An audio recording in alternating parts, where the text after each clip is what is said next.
After 35 years of fixing every mistake my family made, my reward was a leather-bound Bible, while my brother inherited $1 million estate. I stood there silent while they laughed at my misfortune, thinking they had finally won. But 3 weeks later, my phone vibrated for the 55th time. It was my brother Douglas, sobbing uncontrollably, begging me to undo what I had done. He screamed, "Richard, please do not do this," over and over again. I just looked at the screen and let it go to voicemail. By then, he had already lost everything, and he did not even know why. Before I tell you how a simple book destroyed his life, tell me in the comments if you have ever been underestimated by your own blood. Hit like and subscribe if you enjoy stories where justice is served cold. The reading of the will did not happen in a mahogany library, with a fireplace crackling in the background, like in the movies. It happened in a sterile gray conference room in downtown Seattle that smelled of stale coffee and expensive cologne. My brother Douglas sat across from me wearing a suit that cost more than my car. Next to him was his wife Pamela, who was already scrolling through interior design apps on her phone before our father's lawyer, Mr. Barnes, had even opened the file. I sat alone with my hands folded on the table, still wearing my work jacket from the hardware store. I was 68 years old, and I was tired. Not the kind of tired you get from a long day of work, but the kind of tired that settles into your bones after a lifetime of carrying people who never asked if your back hurt. Mr. Barnes cleared his throat and adjusted his glasses, avoiding eye contact with me. He had been our family lawyer for decades. He knew who drove Mom to chemotherapy appointments 3 times a week. He knew who patched the roof during the storm of '98. He knew who paid off Douglas's gambling debts quietly so Dad would not have a heart attack. But the law does not care about moral debts. It only cares about what is written on paper. Mr. Barnes began to read in a monotone voice that seemed to suck the air out of the room.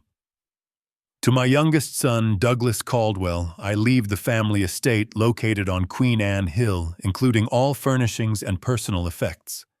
I also leave the vintage 1970 Mercedes convertible and the entirety of my liquid savings account, totaling $50,000. I watched Douglas. He did not cry. He did not look somber. A slow, satisfied smirk spread across his face. He squeezed Pamela's hand, and she let out a small squeal of delight that she tried to disguise as a cough. That house was worth $990,000 in the current market. It was the crown jewel of our family, built by our grandfather. Douglas had just become a millionaire in less than 30 seconds. Mr. Barnes paused. He looked at me, then looked down at the paper again. His hands were shaking slightly. To my eldest son, Richard Caldwell, I leave the family Bible that has sat on the mantelpiece for 40 years. It is my hope that within its pages he finds the peace that material wealth cannot provide. The silence that followed was heavy and suffocating. That was it. No money.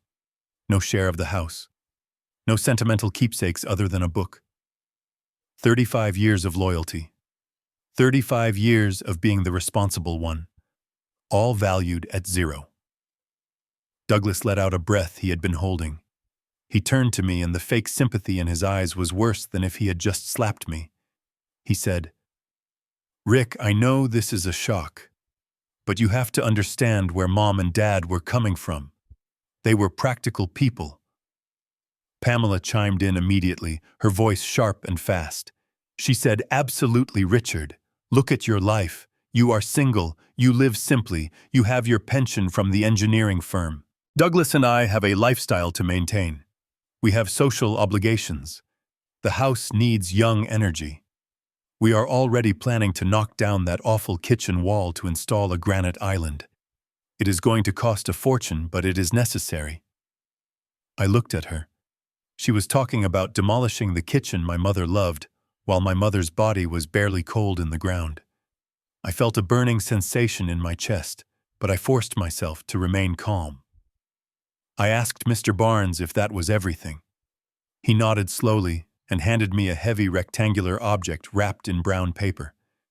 It was the Bible. It felt like a brick in my hands, a heavy, useless brick. I stood up. I did not scream. I did not flip the table. I simply took the book and walked out of the room. I could hear them whispering behind me. I heard Douglas say he took it better than I thought. I heard Pamela giggle and say maybe he finally realized he does not deserve anything. The elevator ride down to the parking garage felt like a descent into hell. My mind was racing. I replayed every memory. Every time I fixed the plumbing. Every time I loaned them money that was never paid back. Why had my parents done this? Was I not the good son? Was I not the one who was always there? When I reached my 20-year-old Ford truck, Douglas and Pamela were just walking out of the building. They were laughing. Douglas was swinging his car keys around his finger. He saw me and his face shifted back to that mask of patronizing pity. He walked over to me while Pamela stood by their car, checking her makeup in the side mirror. Douglas put a hand on my shoulder. I flinched, but I did not pull away. He said, "Rick, look, I do not want there to be hard feelings. Mom and Dad loved you, but they knew you. You are soft. You have always been too sentimental. They were afraid that if they gave you the house, you would just let it rot, because you would be afraid to change anything. They knew I would take the asset and maximize its value. That is just business, Rick. It is not personal." I looked him in the eye. My voice was steady but cold. I asked him if it was business when I paid for his rehab in 2005. I asked him if it was business when I rewired the entire house so it would pass inspection last year, saving them $20,000. I asked him if Dad knew that the only reason the house was still standing was because I reinforced the foundation myself 10 years ago. Douglas laughed a dry, dismissive laugh. He shook his head. He said, "There you go again, Rick. Living in the past. Always keeping score. That is why you are alone. That is why Dad left the future to me. Because I look forward. You look backward." Pamela walked over, clicking her heels on the concrete. She wrapped her arm around Douglas's waist and looked at me with pure disdain. She said honestly, "Chard, you should be grateful. You have been living in the attic apartment of that house for 10 years. Do you know what the rent is for a studio in Queen Anne? We checked on Zillow. It is at least $1,800 a month. We did the math. You saved over $200,000 in rent living off Mommy and Daddy. Consider that your inheritance. We are practically square." The audacity took my breath away. I had lived in the attic because Mom needed night care and they refused to hire a nurse. I lived there to change oxygen tanks at 3 in the morning. I lived there to carry Dad up the stairs when his knees gave out. I paid for my own groceries. I paid for the utilities. And now they were charging me retroactive rent for my servitude. I opened my truck door. I tossed the Bible onto the passenger seat. I said, "Enjoy the house, Douglas. Just remember what I told you about the drainage system on the north side. If you do not clear those pipes every month, the basement floods." Pamela laughed. She said, "Oh God, Douglas, do not listen to him. He is just trying to scare us so we will need him. We are going to hire professionals, Richard. Real contractors, not some retired old man with a tool belt. We are going to modernize everything." Douglas smirked. He said, "She is right, Rick. Don't worry about us. You just worry about reading your book. Maybe you will find some comfort in there. Oh, and Rick, one more thing." I paused with my hand on the ignition key.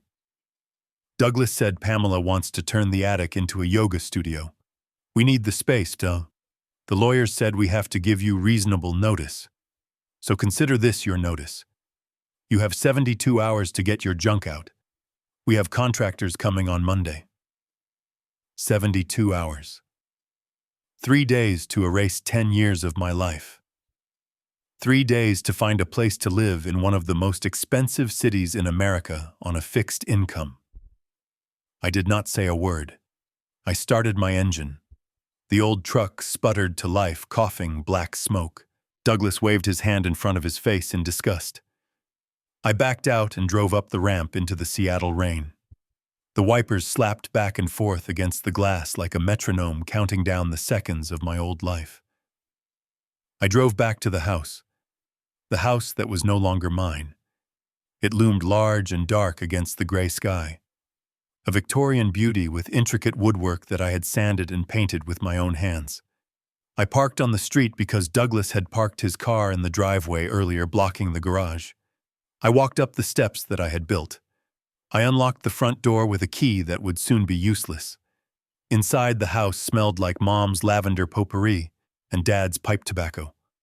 But the atmosphere had changed. It felt hostile. It felt like the house itself knew I was trespassing. I walked up the narrow stairs to the attic. My space. It was small, but it was mine. A twin bed, a desk, a bookshelf filled with engineering manuals and history books. I found a roll of heavy-duty garbage bags under the sink. I started packing. I did not pack carefully. I threw my clothes in. I threw my books in. I took the framed photo of me and Dad fishing from my dresser. I looked at it for a moment. Dad was smiling, holding a big salmon. I was looking at Dad with adoration. I smashed the glass against the side of the trash can and let the photo fall into the darkness. I worked through the night. I could hear Douglas and Pamela downstairs later that evening. They had come over to celebrate. I heard champagne corks popping. I heard loud music. I heard them talking about which walls to knock down. They were dissecting the house like a carcass. The next morning, I was carrying the last bag down the stairs. My back screamed in protest, but I refused to show weakness. Douglas was in the kitchen nursing a hangover, drinking coffee out of my favorite mug. He saw me and pointed to the door. He said, "Good, you are early. Leave the keys on the counter. And Rick, do not take anything that belongs to the house. I counted the silverware yesterday, so do not get any ideas." I put the keys on the granite counter with a click. I looked at him one last time. He looked bloated and arrogant. A man who thought he had hit a home run, but was actually standing on third base thinking he hit a triple. I said, "Douglas, listen to me very carefully. The retaining wall behind the garage is compromised. I was going to reinforce it next month. If you dig or bring heavy machinery into the backyard, before fixing that wall, the whole slope could slide. Do not ignore this." Douglas laughed. He poured more coffee and didn't even look at me. He said, "Spare me the lecture, Rick. You are just jealous because I am going to build a pool there. A pool, Rick. Something you could never afford. Now get out. You are depressing me." I picked up my bag. I picked up the Bible. I walked to the front door. I opened it, and the cold wind hit my face. I stepped out onto the porch. I did not look back. I did not slam the door. I closed it gently with a soft click. That sound was the final period at the end of a very long sentence. I threw my bags into the back of my truck. The rain was coming down harder now, washing away the grime on the sidewalk, but it could not wash away the anger that was solidifying in my gut like concrete. I got into the driver's seat and sat there for a moment. I looked at the Bible on the seat next to me. My father's handwriting was on the inside cover. To Richard. My rock. I scoffed. A rock is something you step on to get to higher ground. That is what I had been. A stepping stone. I drove away from the house on Queen Anne Hill. I drove to a cheap motel on the outskirts of the city near the airport. The room smelled of cigarettes and despair. I threw my bags on the floor and sat on the edge of the sagging mattress. I had nothing. No home. No family. Just a truck full of old clothes and a book I didn't want. I picked up the Bible, intending to throw it into the trash can by the TV. I raised my arm ready to pitch it. But as I held it up, the book fell open. It did not fall open to a random page. It fell open to the back. And that was when I saw it. The back cover felt thick, thicker than it should be, and along the seam of the binding, the leather was peeling slightly. I frowned. My father was a perfectionist. He never let his books get damaged. I looked closer. It wasn't damage. It was a cut. A deliberate, precise surgical cut made with a razor blade. My heart started to hammer against my ribs. I sat down. I pulled a small pocket knife from my keychain. My hands were trembling. I slid the blade into the slit in the leather. I sliced it open. There was no money inside. My stomach dropped. I had foolishly hoped for a stash of cash. But then I saw something glinting in the harsh light of the motel lamp. It was a key. A small silver key with a number stamped on it. 402. And wrapped around the key was a piece of notebook paper folded into a tiny square. I unfolded the paper. I recognized the handwriting immediately. It was shaky and jagged, written in the last days before the morphine took over Dad's mind. But it was legible. It read, "Richard. If you are reading this, it means Douglas took the house. I knew he would. I knew he would throw you out. He has his mother's greed and my blindness. I failed him by spoiling him. But I will not fail you." I stopped breathing. I read the next line. "The will you heard today was a test I prayed Douglas would pass, but knew he would fail. He inherited the house, Richard. That is true. He owns the wood, the glass, and the brick. But look at the deed. Look at the land trust documents in safety deposit box 402 at First National Bank." My eyes raced to the bottom of the page. Douglas owns the house. But 20 years ago, I separated the title. You own the land, Richard.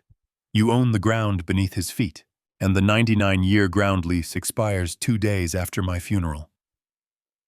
I stared at the paper. The sound of the rain outside faded away. The anger in my gut didn't disappear, but it changed. It cooled. It hardened into something sharp and deadly. I was not homeless. I was the landlord, and my tenant was about to violate his lease. I looked at the cheap motel phone. I knew who I had to call. Not Douglas, not Pamela. I picked up the receiver and dialed the number for Leonard Katz, the meanest real estate litigation attorney in the state of Washington. The game had just changed, and Douglas had no idea he was already in checkmate. The neon sign outside the motel window flickered with a buzzing sound that felt like a drill boring into my skull. The room smelled of stale cigarettes and industrial cleaner, a scent that tried to cover up years of regret but failed miserably. I sat on the edge of the sagging mattress, staring at the stained beige carpet. This was my life now, a $60 a night room on the edge of the highway. While my brother and his wife were likely popping another bottle of champagne in the kitchen I had tiled with my own hands. I looked at the bag of clothes I had hastily thrown together, and sitting on top of it, mocking me in the harsh yellow light of the bedside lamp, was the Bible. The inheritance. The insult. I felt a surge of rage so hot it made my skin prickle. For 35 years I had been the rock. I had been the one who sacrificed marriage, travel, and a career to stay close, to fix the roof, to manage the medical bills, and my reward was a leather-bound book, while Douglas, who couldn't even change a light bulb without calling a handyman, got the $1 million estate. I stood up, my knees cracking. I grabbed the heavy book. It felt cold and dead in my hands. I walked toward the metal trash can by the desk. I wanted to hear it hit the bottom. I wanted to be done with the Caldwell legacy. I wanted to erase the memory of my father's weak smile and my mother's silent complicity. They had played me for a fool. I raised the book high over the bin. My arm trembled. I took a breath, ready to let go, but I couldn't do it. Call it habit. Call it the ghost of the man who taught me to respect craftsmanship, even if he didn't respect me. I lowered my arm. I felt pathetic. I couldn't even throw a tantrum properly. I walked back to the bed and sat down, the springs groaning under my weight. I decided I would look at it one last time, just once. Then I would leave it here on the nightstand for the maid to find. I let the book fall open on my lap. The pages were thin and crinkled, smelling of old paper and history. It fell open to the New Testament. I went to close it, but a flash of blue ink caught my eye. I froze. My father never wrote in books. He said it was disrespectful. But there, in the margin of the Gospel of Matthew, was an arrow drawn in blue ballpoint pen. The ink looked fresh, not faded like the dedication on the front page. It pointed directly to verse 6:21. For where your treasure is, there your heart will be also. I stared at the words. Treasure. What a sick joke. My treasure was currently being measured for a yoga studio by my sister-in-law.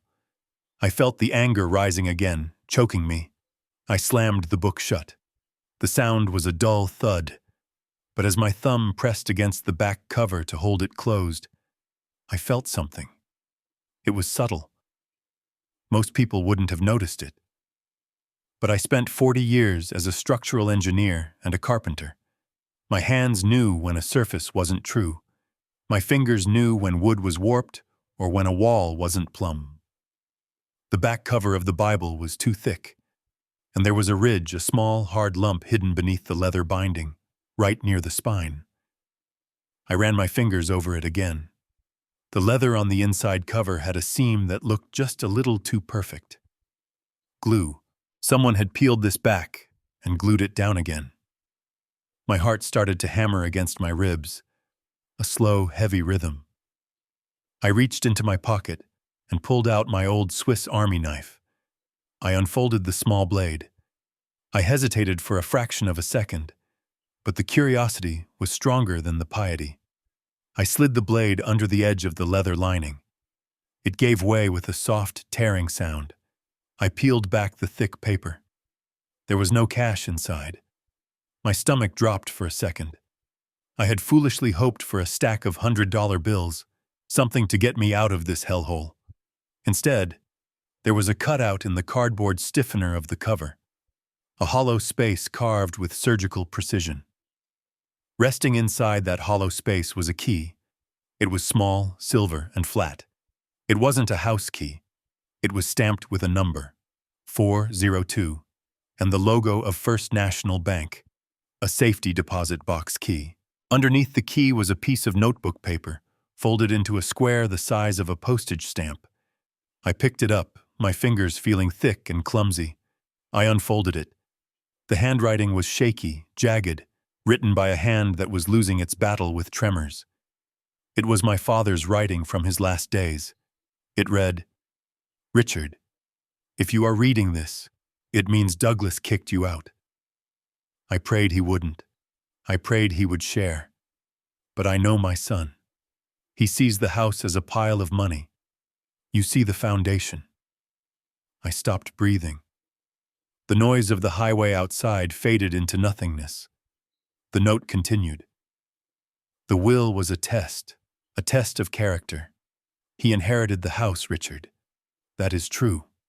He owns the structure, the wood, the glass, the brick. But look at the deed. Look at the land trust documents in box 402. I squinted at the last line, reading it twice to make sure I wasn't hallucinating from the stress. Douglas owns the house, but 20 years ago, I separated the title. You own the land, Richard. You own the ground beneath his feet, and the 99-year ground lease expires 48 hours after my funeral. I lowered the paper. I looked at the key in my palm. It felt cold, but it made my blood run hot. The despair that had been crushing my chest 5 minutes ago evaporated. I looked around the dirty motel room, but I didn't see the stains or the peeling wallpaper anymore. I saw a war room. I was not a victim. I was the landlord, and my tenant had just violated his lease in the most spectacular way possible. I checked the time on my phone. The bank opened in 9 hours. I placed the key carefully in my shirt pocket, right over my heart. Then I picked up the Bible and placed it gently on the nightstand. I wasn't going to throw it away. I was going to keep it. After all, it had just given me the only thing I needed. I lay back on the hard pillow and stared at the ceiling. For the first time in weeks, I didn't feel tired. I felt wide awake. Let Douglas and Pamela have their party tonight. Let them toast to their new wealth. Let them plan their renovations, because tomorrow morning I was going to introduce them to the reality of real estate law. And it was going to hurt a lot more than a slap in the face. The automatic glass doors of First National Bank slid open with a soft hiss that sounded like a snake taking a breath. I stepped onto the polished marble floor, shaking the rain off my coat. The air inside was cool and smelled of money and floor wax. It was 9 o'clock in the morning. While Douglas was likely just waking up in the master bedroom of the house he thought he owned. I was standing here with the only key that mattered. I approached the desk. A woman with glasses and a name tag that read Ms. Reynolds looked up. I told her I needed to access safety deposit box 402. She did not ask about my clothes or my tired eyes. She simply asked for my identification and the key. When I slid the small silver key across the granite counter, she checked her computer and nodded. She led me back to the vault. It was a heavy steel room that felt like a bunker. The wall was a grid of brass rectangles. She used her master key, I used mine, and together we turned them. The lock clicked. A sound so solid and final it echoed in my chest. She pulled the long metal box out and carried it to a private viewing room. She set it on the table and closed the door, leaving me alone with the silence. I sat down. My hands were steady now. The adrenaline from last night had settled into a cold, hard determination. I lifted the lid of the metal box. There was no gold. There were no stacks of cash bound in rubber bands. There was only a thick, expandable file folder made of brown cardboard. On the front of the file, in my father's distinct block lettering, written with a black marker, were the words, "The Caldwell Land Trust." I untied the string that held the flap closed. I pulled out a stack of documents that must have been 3 inches thick. The paper was heavy bond legal paper, the kind lawyers use for important filings. On top was a letter. It was not a short note like the one in the Bible. This was 3 pages long, written on his personal stationery. I recognized the date. It was written 6 months ago, right after the doctor told him the cancer had spread to his liver. I began to read. My dearest Richard, if you are holding this letter, it means that my worst fears have been realized. It means that Douglas has acted exactly as I predicted he would. It means he has taken the house and cast you aside without a second thought for your years of sacrifice. I paused. I had to look up at the ceiling to blink back the sudden sting in my eyes. Dad knew. He had watched. All those years I thought he was oblivious to Douglas's selfishness. All those years I thought he was just spoiling the baby of the family. He had actually been taking notes. I looked back at the letter. You always wondered why I never confronted Douglas. You wondered why I paid his debts and let him pretend to be successful. It was because I knew that confrontation would not change him. Douglas is a man who only learns when he hits the bottom, and I could not bear to be the one to push him there while I was alive. But I cannot leave you unprotected when I am gone. I turned the page. The will Mr. Barnes read yesterday was technically valid, but it was incomplete. It transferred ownership of the structure located at 2400 Queen Anne Avenue to Douglas. The structure, Richard, the house, the garage, the physical materials, the wood, the glass, the shingles. But 20 years ago, when I refinanced the property to pay for your mother's first surgery, I made a change to the title that nobody noticed. I placed the land itself, the earth, the soil, the very ground the house sits on, into a separate legal entity called the Caldwell Land Trust. I picked up the legal document beneath the letter. There it was. A deed of trust. It clearly stated that the land was the sole property of the trust. And looking at the beneficiary page, I saw my name. Richard Caldwell, sole beneficiary. I went back to the letter. In the state of Washington, and in real estate law generally, the owner of the land has superior rights. The house is merely an improvement on the land. For the last 20 years, the house has existed on the land subject to a 99-year ground lease. I flipped through the stack until I found the document titled Ground Lease Agreement. It was thick, dense, with legal jargon about easements and liability. I scanned the pages until I found the termination clause. My father had circled it in red ink. My heart stopped. The clause read, "This lease shall automatically terminate at midnight on the date of the death of the grantor Ernest Caldwell, without the need for further notice. Upon termination, the owner of the improvements, meaning the house, must either remove said improvements from the land at their own expense within 30 days, or forfeit ownership of said improvements to the land trust." I set the paper down. My hands were shaking again, but this time it was not from nerves. It was from the sheer magnitude of what my father had done. He had not just given me the land. He had given me a loaded gun. The house that Douglas was currently celebrating, the house he was planning to renovate, the house he was using as collateral for his loans, did not have a legal right to exist on my property. Technically, as of 3 days ago, Douglas was trespassing. Every brick, every board, every nail of that Victorian mansion was sitting on my dirt without a lease. I read the final paragraph of the letter. "I know you, Richard. You are kind. You are forgiving. You will be tempted to show this to Douglas immediately to warn him. Do not. Let him show his true colors. Let him prove whether he is a brother or a leech. If he treats you with respect, you have the power to sign a new lease. You can let him stay for $1 a year if you choose. But if he treats you as disposable, then you must use this.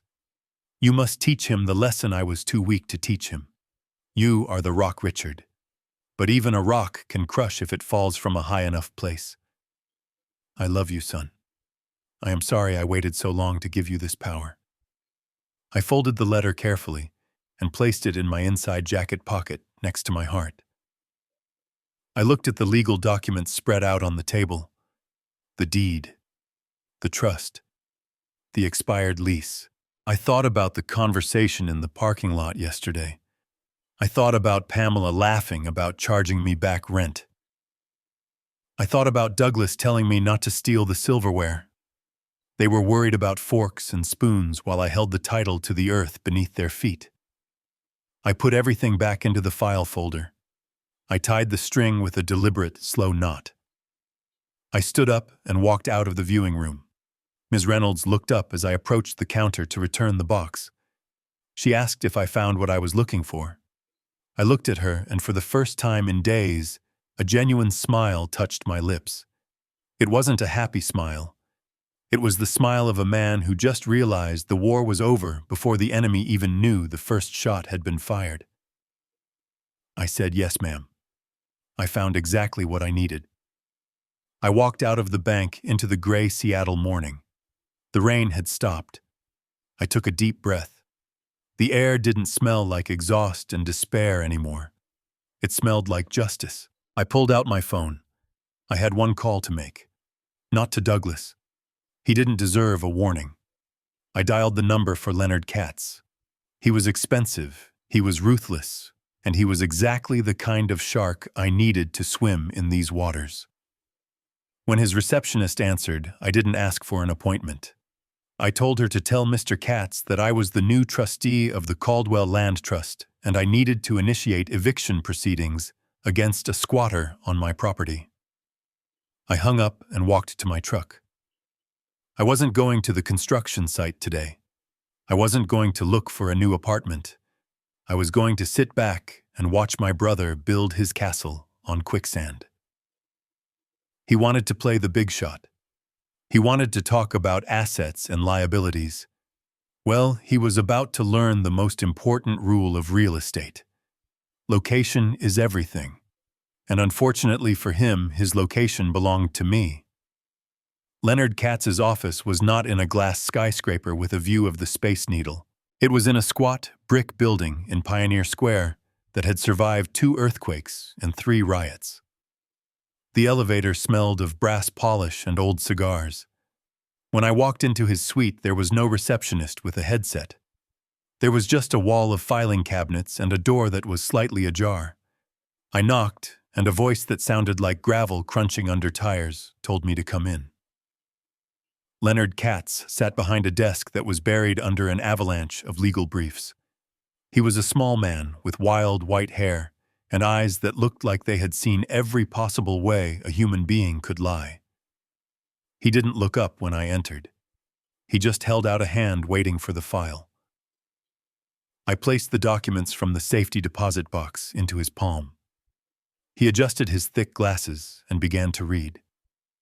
For 10 minutes, the only sound in the room was the heavy ticking of a grandfather clock in the corner and the rustle of paper. I sat in a leather chair that had cracked with age and watched him. My father had told me once that Leonard Katz was the only lawyer in Seattle who could make a bank president cry. Looking at the intense focus on his face, I believed it. Finally, he stopped reading. He didn't look at me immediately. He took off his glasses and rubbed the bridge of his nose.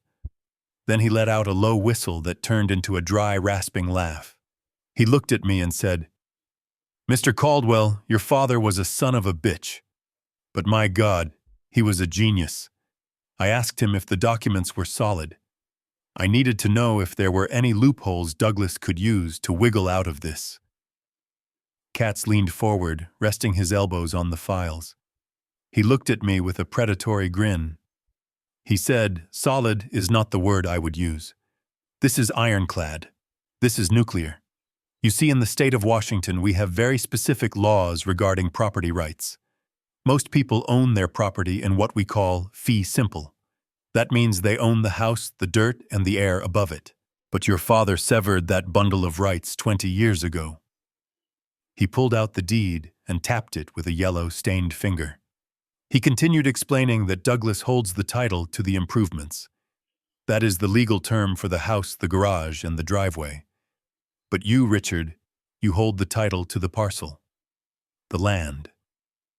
And under the terms of this ground lease, which expired 48 hours ago, Douglas is currently occupying your land without a valid contract. I asked him what that meant in practical terms. Katz sat back and laced his fingers together. He said it means you have him by the throat. In real estate law, the land is the dominant estate. The house is servient. Think of it like a car parked in a parking spot. Douglas owns the car. You own the parking spot. And the meter just ran out. You have the right to call the tow truck. He reached for a legal pad and picked up a pen. He said I can have an eviction notice served by this afternoon. We will file an unlawful detainer action. We will give him 30 days to either negotiate a new lease at a market rate that we determine or remove his property from your land. And since he cannot physically pick up a Victorian mansion and move it, he will be forced to forfeit the structure to you. It is brutal. It is efficient. And it is entirely legal. I watched him start to draft the notice. I saw the excitement in his eyes. He was a shark smelling blood in the water. He wanted to strike now while the wound was fresh, but I raised my hand. I told him to stop. Katz looked at me confused. He asked why I would want to wait. He said every day Douglas stays there is a day he is living in your house for free. I shook my head. I told him that Douglas wasn't just living there. He was planning. I stood up and walked to the window looking out at the rainy street below. I told Katz about the conversation in the parking lot. I told him about the kitchen renovation. I told him about the granite island and the new appliances. I told him about Pamela's plans to turn the attic into a yoga studio with hardwood floors and skylights. I turned back to Katz.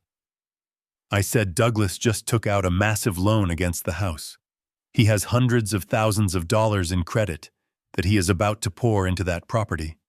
He is going to fix the plumbing. He is going to upgrade the electrical panel. He is going to install a new roof. Katz's eyes widened. He dropped his pen. The realization hit him, and his grin returned wider than before. He said, "I see. You want to let him improve the asset." I nodded slowly. I said, "Exactly. If we evict him today, I get an old house with a cracked foundation and bad pipes. A house that I have to pay to fix. But if we wait, if we let him play the big shot for a few weeks, he will do all the work for me. He will spend every dime of his inheritance and every dime the bank will lend him to increase the value of my property." Katz chuckled, shaking his head in admiration. He said, "That is cold, Mr. Caldwell. That is ice cold. You are going to let your brother bankrupt himself, renovating a house he doesn't actually own." I sat back down and looked Katz in the eye. I didn't feel cold. I felt logical. I told him that for 35 years, Douglas had taken everything without asking. He took my parents' attention. He took their money. He took the credit for my work. Now he was going to give something back. He was going to give me a fully renovated estate. It was only fair. I told Katz to prepare the paperwork but not to file it yet. We would wait. We would wait until the sawdust settled. We would wait until the marble countertops were installed. We would wait until Douglas was sitting in his brand new kitchen thinking he was the king of the world. And then we would serve him. Katz closed the file folder. He looked at me with a new level of respect. He wasn't looking at a victim anymore. He was looking at a client who understood the game. He asked me what I was going to do in the meantime. He asked where I was staying. I told him I was in a motel near the airport. It didn't matter. I could sleep on a park bench knowing what I knew now. I told him I would keep my head down. I would let them think I was defeated. I would let them think I was gone. Katz stood up and extended his hand. His grip was firm. He said, "Richard, I have been doing this for 40 years. I have seen families tear each other apart for pennies, but I have never seen a strategy this disciplined. Your father was right to leave the land to you. Douglas thinks he is playing checkers. You are playing three-dimensional chess." I shook his hand and walked to the door. Before I left, I turned back. I asked Katz one more thing. I asked him if the bank would check the title before giving Douglas the construction loan. Katz shrugged. He said usually they would. But if Douglas is using a private lender or a line of credit based on the tax assessment, they might miss the land trust separation. It is a rare legal structure, and honestly, banks are greedy. They see $1 million house and they want to lend money. They won't look too closely at the dirt until it is too late. I nodded. That was all I needed to hear. I walked out of the office and back into the rain. But this time, the rain didn't feel depressing. It felt like it was washing the slate clean. I got into my truck and drove past a hardware store. I saw people loading lumber and paint into their cars. I thought about Douglas and Pamela right now, probably arguing over paint swatches, probably yelling at contractors, probably spending money they didn't really have. Let them build. Let them dream. I drove back to the motel. I had a lot of waiting to do, but I was good at waiting. I had waited 35 years for my turn. I could wait a few more weeks. I sat on the motel bed and opened the Bible again. I didn't look for hidden keys this time. I just read the verse my father had marked. For where your treasure is, there your heart will be also. Douglas's treasure was in that house. His heart was in that house. His ego was in that house. And when I took it away, I wouldn't just be taking a building. I would be taking his soul. I closed the book and turned off the lamp. For the first time since the funeral, I slept soundly. I slept like a baby. I slept like a man who owned the ground beneath his feet. The following weeks were a masterclass in human greed and the willful blindness of banking institutions. I watched it unfold with the patience of a sniper waiting for a clear shot. It started on a Tuesday, a day that should have been unremarkable. But for Douglas Caldwell, It was the day he signed his financial death warrant. I was parked down the street in my battered Ford truck, sipping lukewarm coffee from a thermos. I had made a habit of watching the house, not stalking, just observing. I needed to know exactly how deep the hole was before I started filling it with dirt. I watched a courier van pull up to the driveway. A man in a uniform hopped out with a thick envelope. Douglas met him at the door. I could see the grin on my brother's face from 50 yards away. It was the grin of a man who thinks he has cheated the system. That envelope contained the loan documents. As Leonard Katz had predicted, the bank had been sloppy. They saw a property appraised at nearly $1 million, owned free and clear by a previous generation, and they saw a new heir with a decent credit score and a hunger for cash. They didn't pull the full title history. They didn't check the land records deeply enough to see that the house was effectively a floating castle with no ground beneath it.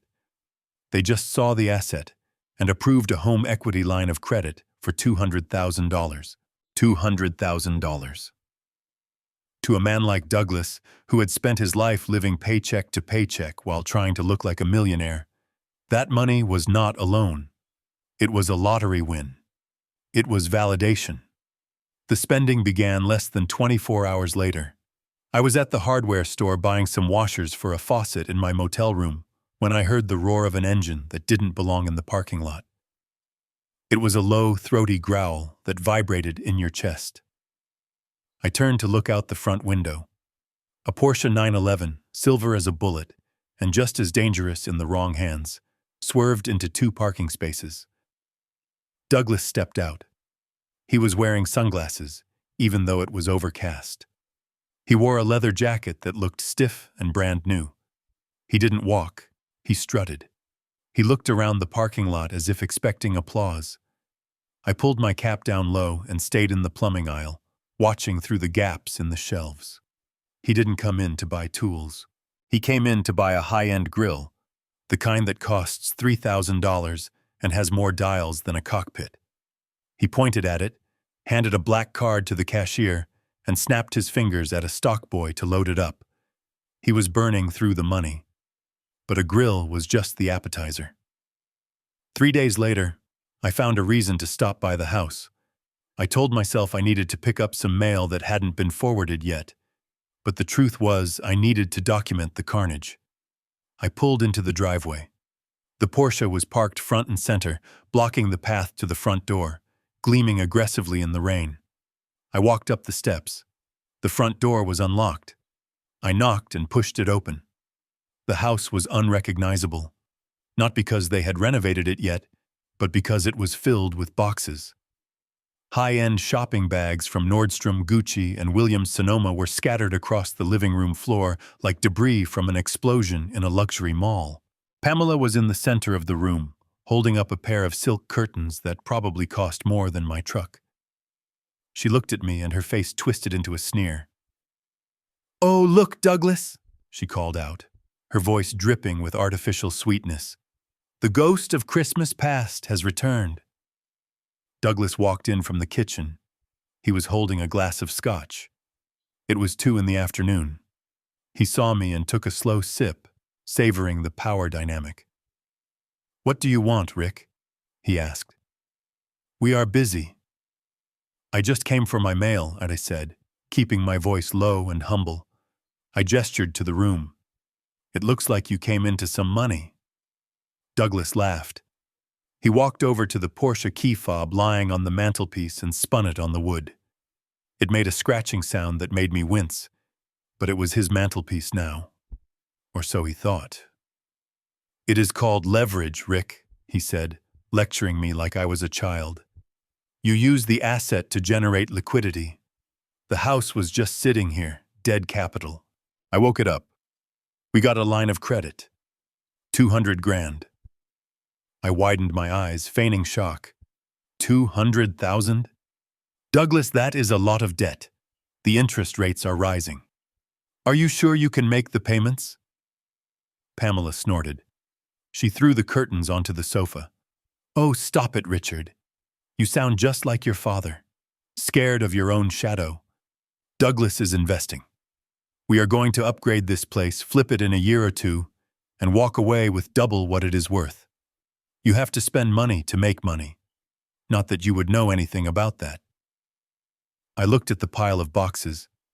I saw a new flat-screen TV, the biggest size available. I saw designer handbags. I saw a case of expensive wine. Is this the investment? I asked, pointing to a pair of Italian loafers sticking out of a box. Douglas stepped into my personal space. He smelled of scotch and expensive cologne, but underneath it, I could smell the fear. The faint, metallic scent of a man who knows he is in over his head, but is swimming faster to pretend he isn't drowning. We are celebrating, Rick, he said, poking me in the chest with a finger. We deserve this. I took care of Mom and Dad in my own way. I dealt with their expectations. I dealt with their pressure. Now it is my turn. And frankly, having your old beaten-up truck in my driveway is ruining the aesthetic. Get your mail and get out. I walked to the hallway table. My mail was there, thrown into a careless pile. Bills, mostly. A few junk flyers. But buried in the stack was something else. I saw the edge of an envelope from the bank addressed to Douglas. It had been opened and discarded. I palmed it quickly, sliding it into my jacket pocket along with my own letters. I knew what it was. It was the confirmation of the loan terms. I needed the account number. I needed the exact dates. I turned back to them. Douglas had returned to the window and was admiring his Porsche. Pamela was tearing open another box. They had forgotten I was there before I had even left the room. I am worried about you, Doug, I said. It was the only honest thing I said that day. I wasn't worried about his finances. I was worried about his soul. He was digging a grave so deep he would never climb out. He didn't turn around. Just go, Rick. Go back to your motel. Leave the big decisions to the men who know how to handle them. I walked out. I walked past the Porsche. I ran my hand along the hood. It was cold and sleek. It was a beautiful machine. It was also the most expensive paperweight in history. I got into my truck and drove a few blocks away before pulling over. I opened the stolen envelope.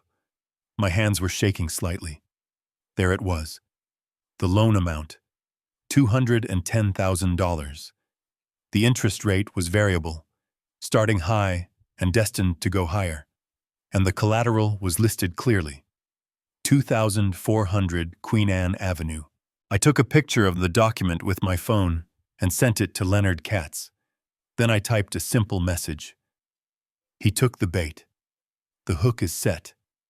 I sat there for a moment, listening to the rain drum on the roof of the cab. I thought about the $3,000 grill. I thought about the silk curtains. I thought about the way Douglas had poked me in the chest. They were spending money that wasn't theirs, secured by a house that wasn't theirs, on land that belonged to me. Every dollar they spent on luxury goods was a dollar they wouldn't have when the eviction notice landed. Every dollar they put into the renovation was a donation to my future estate. I should have felt guilty. I should have felt like a bad brother. But then I remembered the Bible. I remembered the 35 years of silence. I remembered the smirk on Pamela's face when she told me to be grateful for the attic. They wanted to play the part of the rich, successful heirs. Fine. I would let them play. I would let them buy the costumes and the props. I would let them build the stage. And when the curtain finally rose, I would be the one waiting in the wings to turn off the lights. I started the truck. I had one more stop to make. I needed to go to the city planning office. If Douglas was going to start knocking down walls, he would need permits. And knowing my brother, he probably thought permits were for little people. If he started construction without them, that would be another violation of the ground lease, another nail in the coffin. I drove through the wet streets of Seattle, a ghost in a machine, invisible and dangerous. Douglas had his Porsche. He had his scotch. He had his pride. But I had the patience of a man who had already lost everything and found something much more valuable in the wreckage. I had the truth. And the truth was about to become very expensive for Douglas Caldwell. The rain in Seattle does not wash things away, it just makes the dirt harder to see. But inside the house on Queen Anne Hill, the dirt was piling up fast. It had been 2 weeks since Douglas bought the Porsche, and the high of spending, borrowed money was wearing off, replaced by the itch to destroy something. Pamela had decided that the layout of the Victorian home was too closed off. She wanted an open concept. She used words like flow and energy while pointing at walls that had stood for 100 years, holding up the second floor. I knew what was coming. I had seen the contractor vans parked out front. But these were not the vans of reputable companies. There were no logos on the side, no license numbers painted on the doors. These were beat-up white vans with rust around the wheel wells, the kind that belong to guys who work for cash under the table and disappear when the building inspector shows up. Pamela had hired the lowest bidder. I found out later that she had gotten a quote from a legitimate structural firm for $20,000 to remove the wall between the kitchen and the dining room. They had told her it was a load-bearing wall requiring steel beams and temporary supports. Pamela had laughed at them. She told Douglas that contractors were just trying to rip them off. She found a guy on an app who said he could do it for $3,000 in 2 days. I was sitting in a diner 3 blocks away, nursing a black coffee and reading the local paper when my phone rang. It was Douglas. I let it ring 3 times. I wanted him to sweat. I wanted him to hear the silence on the line and wonder if I was ever going to pick up.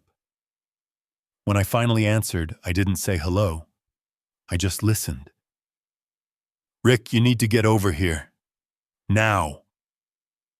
His voice was an octave higher than usual. It was the voice of the little boy who had just thrown a baseball through the neighbor's window. I asked him what was wrong. I kept my voice calm, almost bored. "Just come over. It is the house." There was a noise, a loud noise, and now the door to the master bedroom won't close. I told him I was busy. I told him I had things to do. "Rick, please." The guys left. They just packed up their tools and ran. "I don't know what to do. Pamela is freaking out." I smiled. The guys ran. Of course they ran. That is what unlicensed labor does when gravity takes over. I told him I would be there in 10 minutes. I paid for my coffee, leaving a generous tip for the waitress. I walked to my truck, whistling a tune I hadn't thought of in years. When I pulled into the driveway, the house looked normal from the outside. The paint was still peeling slightly, the way it always had. The Porsche was parked in its usual spot, gleaming under the gray sky.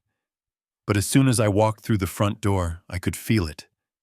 The air inside was thick with drywall dust.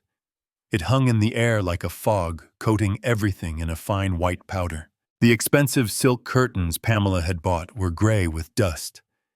The new flat-screen TV was covered in it. I walked into the kitchen. It looked like a war zone.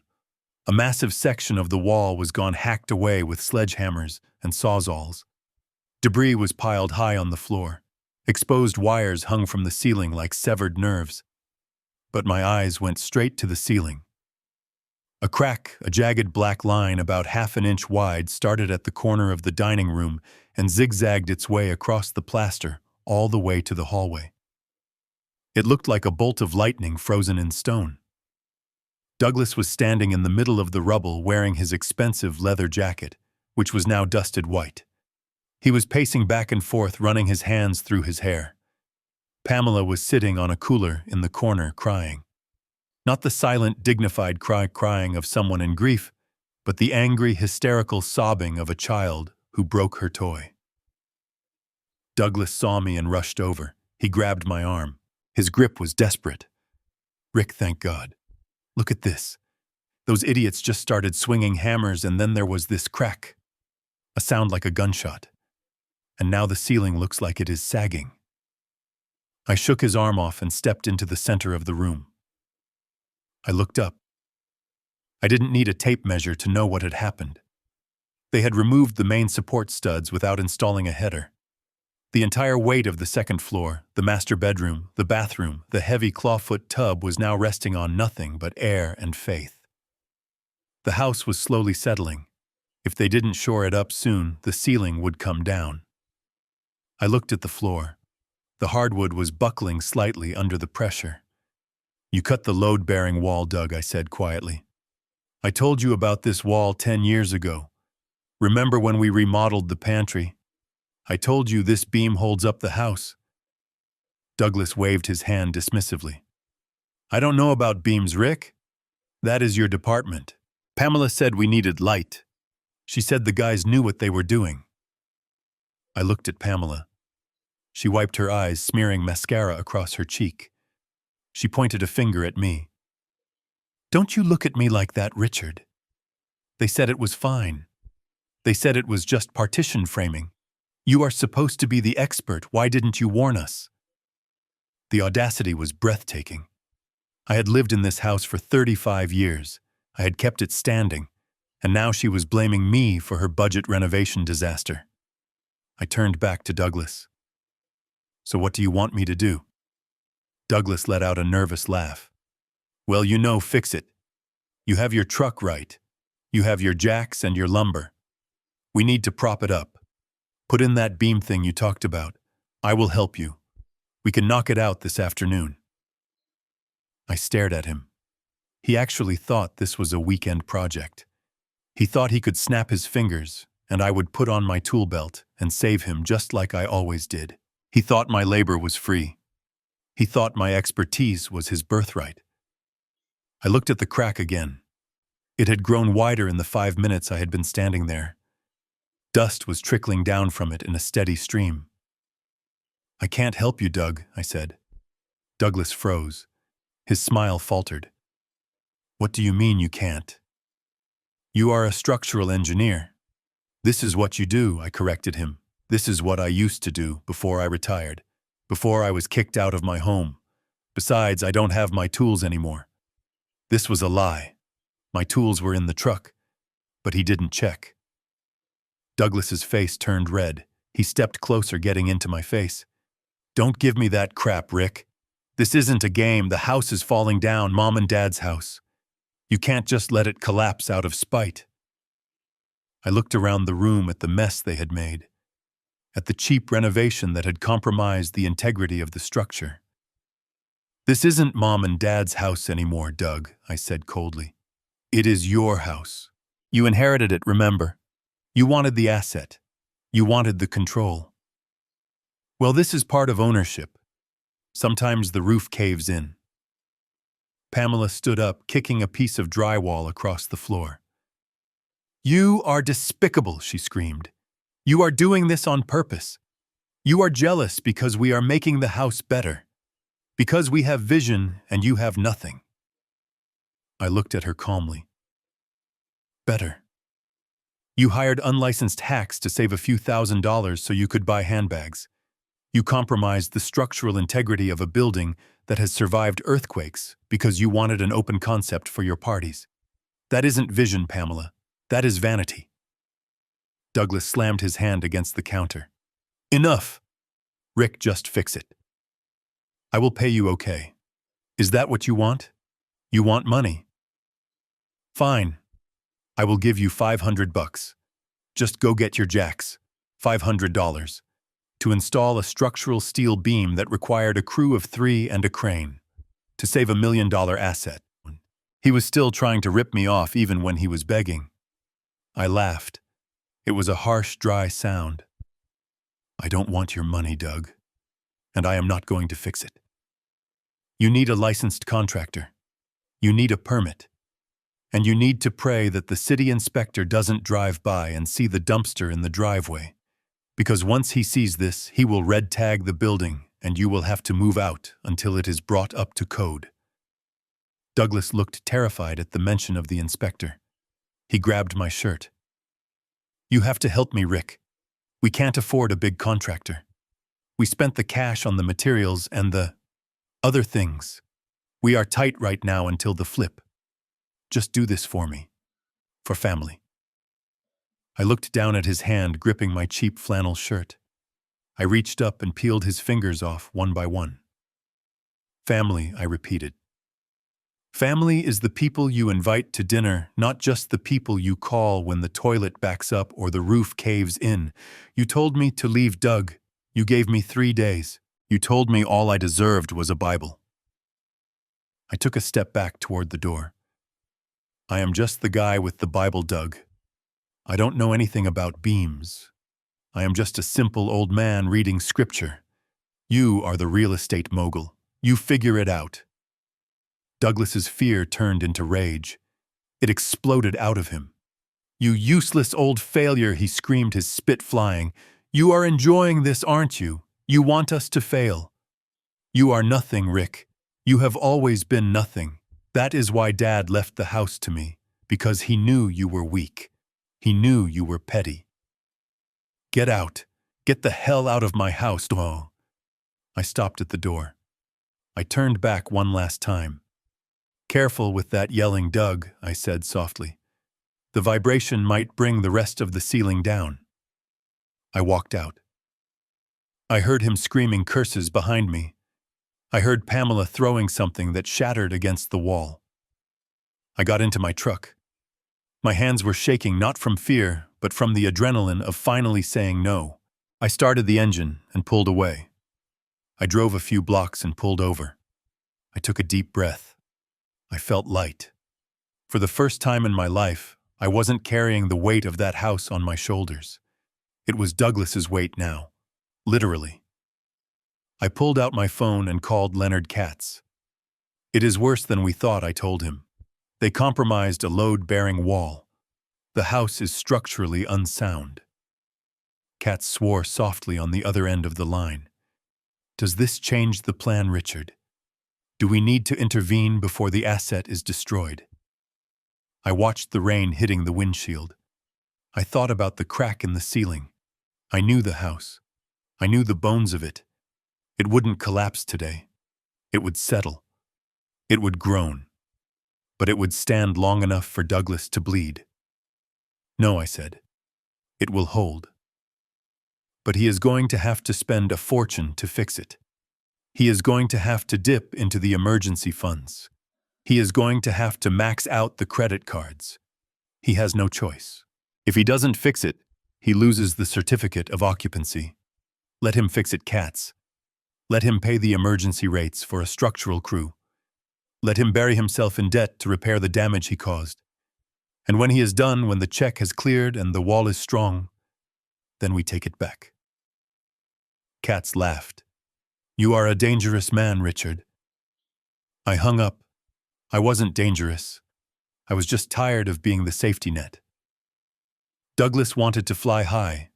He was about to learn that when you fly without a net, the ground is very hard and very unforgiving.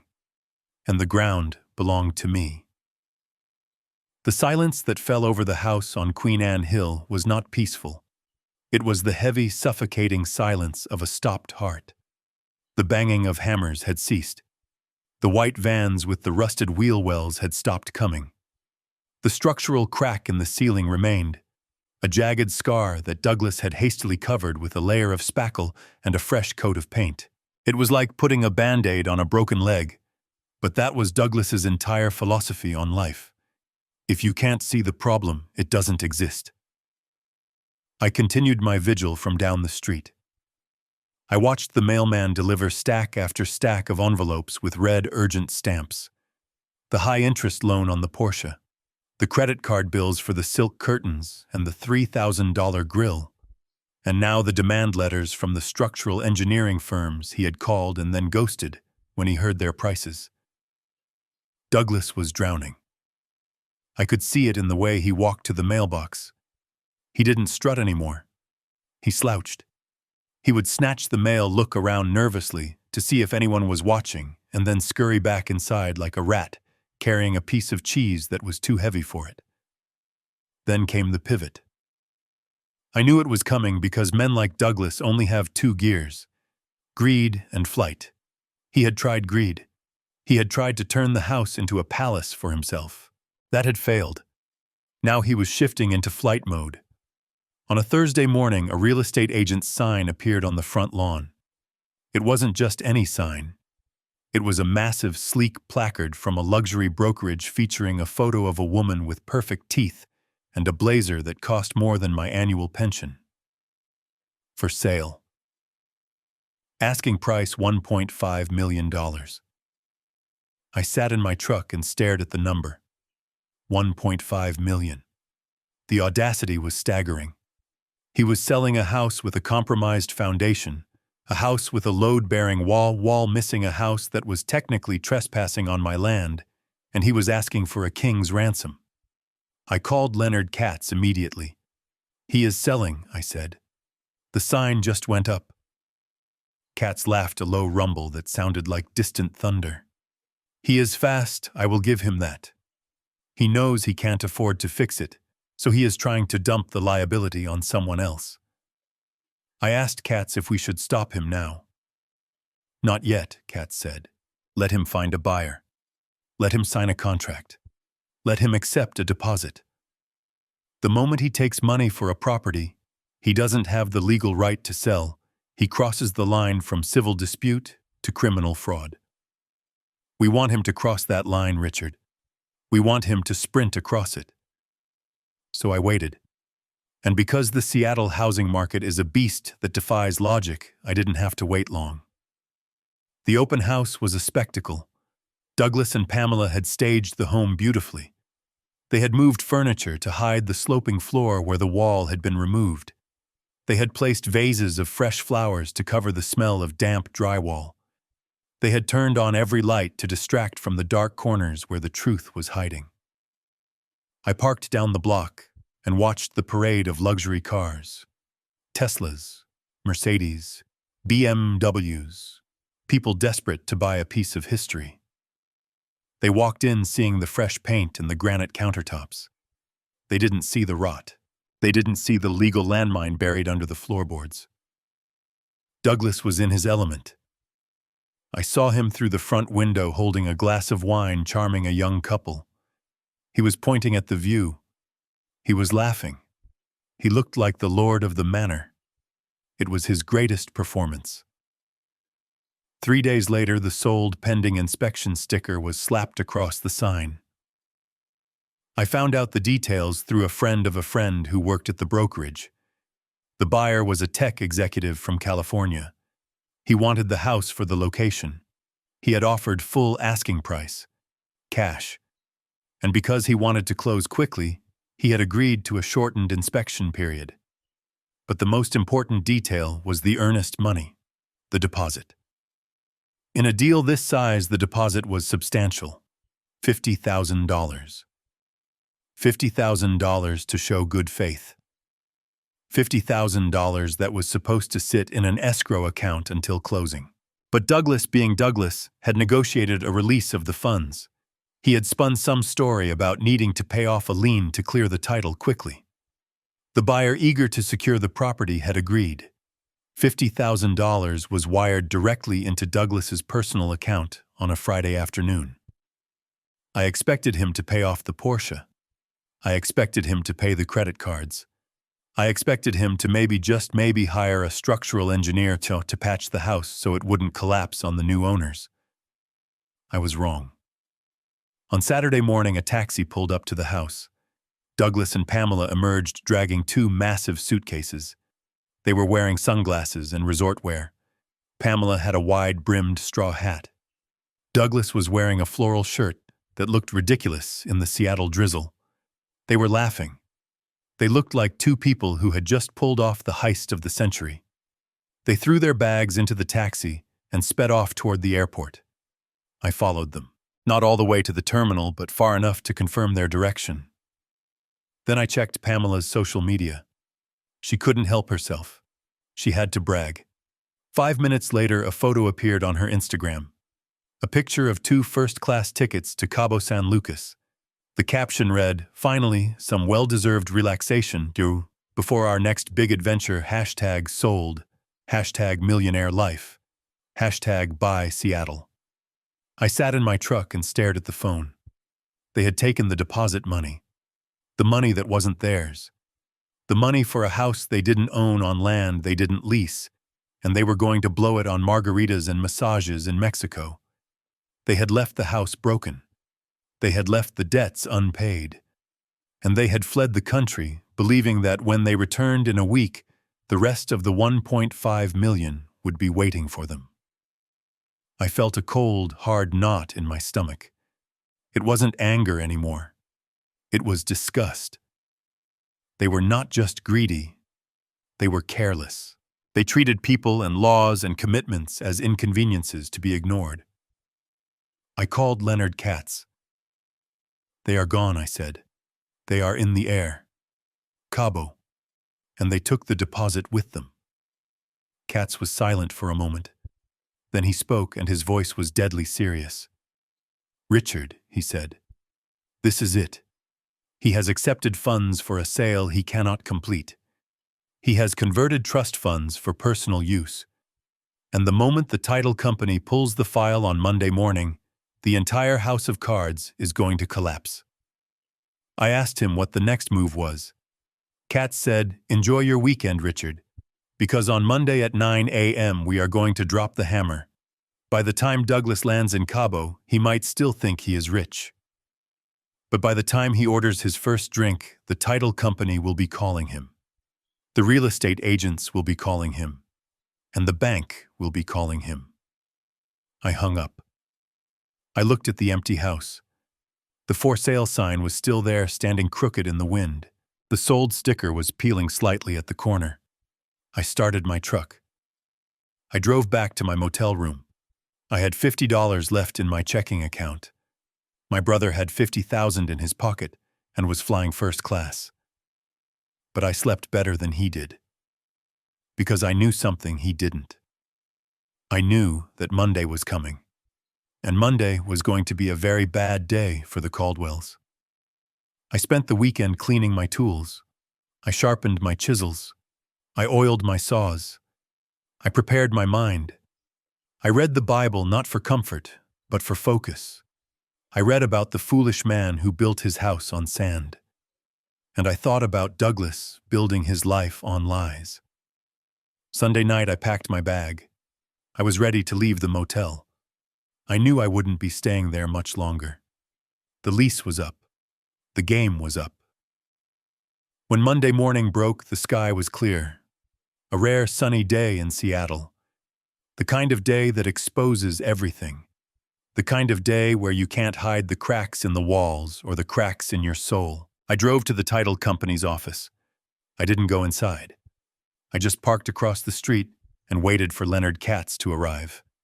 He pulled up in his vintage Lincoln, a shark in a shark's car. He carried a briefcase that contained the land trust deed, the expired lease, and the eviction notice.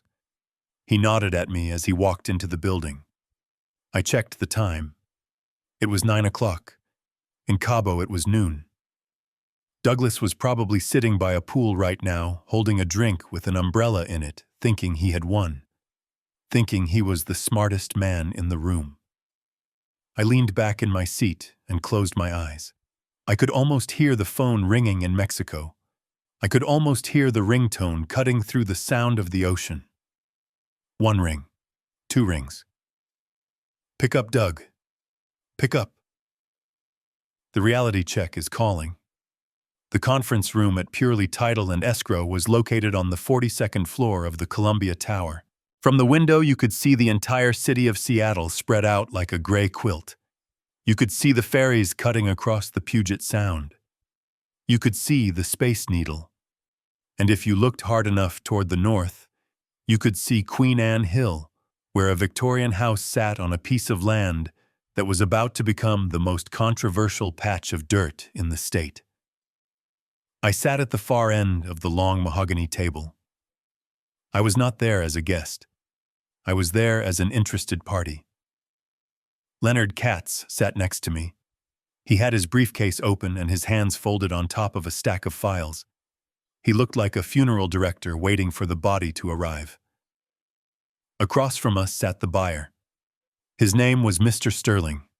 He was a tech executive in his 30s wearing a hoodie that probably cost $500. He looked impatient. He was tapping a gold pen against the table, checking his watch every 30 seconds. Next to him was his real estate agent, a woman who looked nervous. She kept glancing at Katz. She knew who he was. In the real estate world, seeing Leonard Katz at a closing table is like seeing the Grim Reaper at a birthday party. At the head of the table sat the escrow officer, a man named Mr. Henderson. He looked pale. He had a file open in front of him, and he was sweating. "All right," Mr. Henderson said, his voice trembling slightly. "We have the sellers on the line." He pressed a button on the speakerphone in the center of the table. The line crackled, and then the sound of mariachi music and ocean waves filled the tense silence of the room. "Douglas, are you there?" My brother's voice boomed through the speaker. It was loud, confident, and slurring slightly. He had clearly started celebrating early. "We are here, Mr. Henderson. Pamela is just ordering another round of margaritas.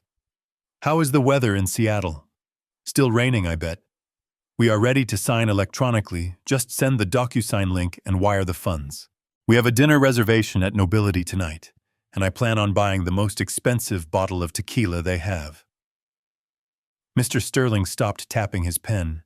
He leaned toward the phone. "This is Sterling. Look, Douglas, I have a meeting in an hour. Let's just get this done.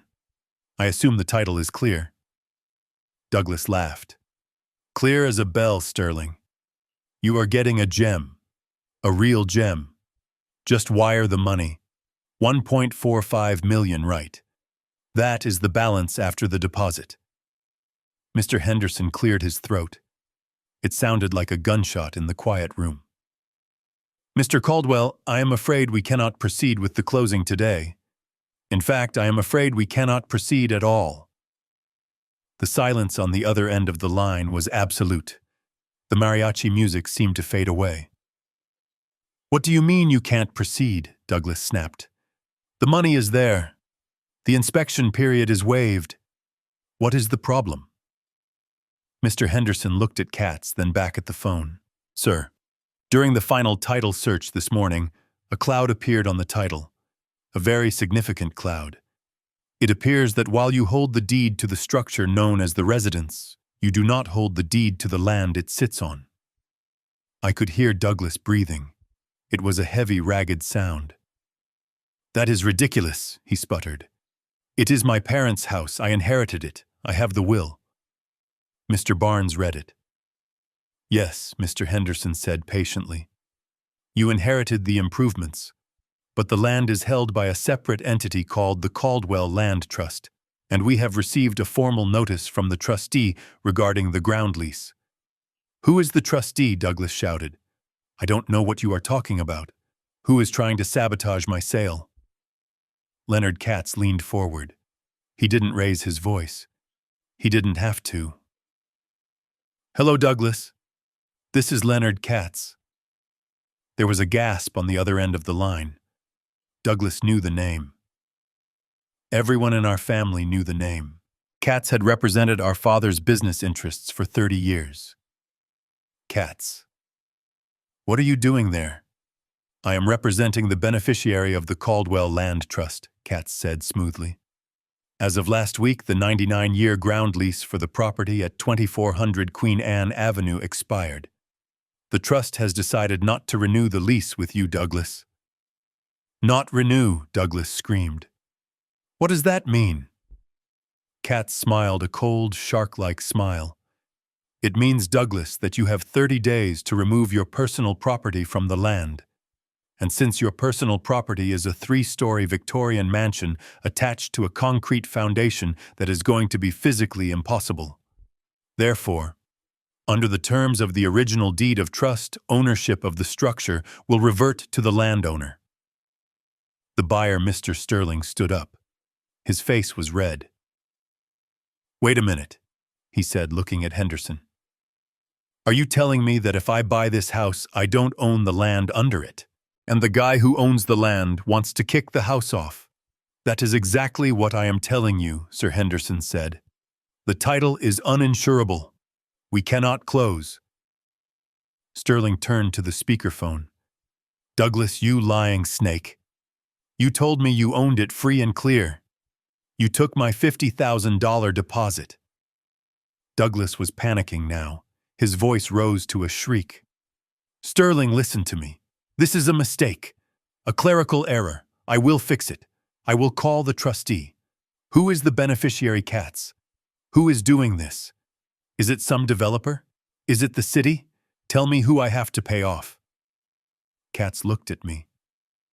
I hadn't said a word. I had just sat there listening to my brother unravel. I nodded at Katz, giving him permission to drop the final hammer. "The sole beneficiary of the Caldwell Land Trust is Mr. Richard Caldwell," Katz said. The silence this time lasted for 10 seconds. It was heavy. It was suffocating. Rick Douglas whispered. His voice was broken. "Rick, is that you?" I leaned toward the speakerphone. "Hello, Douglas," I said. "I hope the weather in Cabo is nice." "Rick, please," Douglas stammered. "Please tell them this is a joke. Tell them you are signing the lease." "I spent the money, Rick. I spent the deposit. I can't pay it back. If this deal doesn't go through, I go to jail." I leaned back in my chair.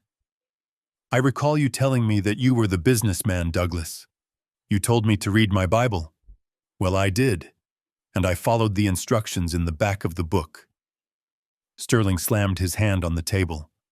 "I don't care about your family drama," Sterling yelled. "I want my $50,000 back, Douglas. Today. If that money is not in my account by 5 p.m., I am filing fraud charges with the FBI. Do you hear me?" Fraud. Douglas was crying now. I could hear Pamela screaming in the background, asking what was happening. "Rick, help me," Douglas sobbed. "You can't do this. I am your brother. You gave me 3 days to move out." "Douglas," I said calmly, "the law gives you 30. I think that is very generous." I signaled to Katz. He closed his briefcase. "The closing is canceled, Mr. Henderson," Katz said. "We will be filing the eviction notice with the court this afternoon." "Good day, gentlemen." We stood up and walked out. Behind us, the speakerphone was still active. We could hear Douglas begging. We could hear Sterling shouting threats. We could hear the sound of a life collapsing in real time. We walked to the elevator in silence. When the doors closed, Katz looked at me. "That was brutal," he said. "It was necessary," I replied. We rode down to the lobby. I walked out into the street. The sun was still shining. I felt a strange sense of peace. I had not raised my voice. I had not thrown a punch. I had simply allowed the truth to exist. My phone buzzed in my pocket. I knew who it was. It was Douglas. I didn't look at it. He was trapped in a foreign country, with no money, a furious buyer on his heels, and a brother who had finally learned how to say no. I walked to my truck. I had one more stop to make. I needed to go back to the house. My house. I wanted to sit on the porch and watch the sunset. I wanted to see what it felt like to be home.